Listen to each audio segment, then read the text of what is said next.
സൗമ്യ വധക്കേസിൽ സുപ്രീം കോടതിയിൽ നിർണായക വഴിത്തിരിവ്. സൗമ്യയെ പ്രതി ഗോവിന്ദച്ചാമി ട്രെയിനിൽ നിന്നും തള്ളിയിട്ടതിന് തെളിവെവിടെയെന്ന് സുപ്രീം കോടതി ചോദിച്ചു. ഊഹാപോഹങ്ങളുടെ അടിസ്ഥാനത്തിൽ കേസ് വാദിച്ചതിന് സംസ്ഥാന സർക്കാരിനെ കോടതി ശകാരിച്ചു. വധശിക്ഷയ്ക്കെതിരെ ഗോവിന്ദച്ചാമി നൽകിയ അപ്പീൽ കോടതി വിധി പറയാനായി മാറ്റി.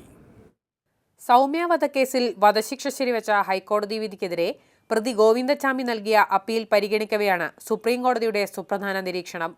ട്രെയിനിൽ നിന്ന് തള്ളിയിട്ടപ്പോൾ തലക്കേറ്റ പരിക്ക് കാരണമാണ് സൗമ്യ മരിച്ചതെന്ന് സർക്കാർ വാദിച്ചു. ഇക്കാര്യം പോസ്റ്റ്മോർട്ടം റിപ്പോർട്ടിൽ വ്യക്തമാണെന്നും സർക്കാർ പറഞ്ഞു. സൗമ്യ സ്വയം ചാടിയതാണോ അതോ പ്രതി തള്ളിയിട്ടതാണോ എന്ന് എങ്ങനെ അനുമാനിക്കാൻ കഴിയുമെന്ന് കോടതി ചോദിച്ചു. പുറകിൽ നിന്നുള്ള ബലപ്രയോഗം കൊണ്ടാണ് മരണകാരണമായ മുറിവുണ്ടായതെന്ന് സർക്കാർ വിശദീകരിച്ചു.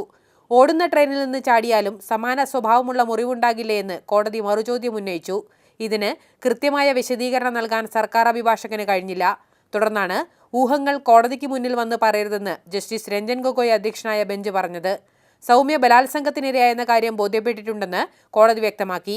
സൗമ്യയുടേത് കൊലപാതകമല്ലെന്നും അപകടമരണമാണെന്നുമാണ് ഗോവിന്ദച്ചാമിയുടെ വാദം. ഇത് മറികടക്കാൻ ട്രെയിനിൽ നിന്ന് തള്ളിയിട്ടതുകൊണ്ടാണ് സൗമ്യ മരിച്ചതെന്ന് കോടതിയെ സർക്കാർ ബോധ്യപ്പെടുത്തണമായിരുന്നു. വാദം പൂർത്തിയായി വിധി പറയാനായി മാറ്റിയെങ്കിലും ഇക്കാര്യത്തിൽ സർക്കാരിന് ഇനിയും കോടതിക്ക് മുന്നിൽ വിശദീകരണം നൽകാൻ കഴിയും. മാതൃഭൂമി ന്യൂസ്, ഡൽഹി.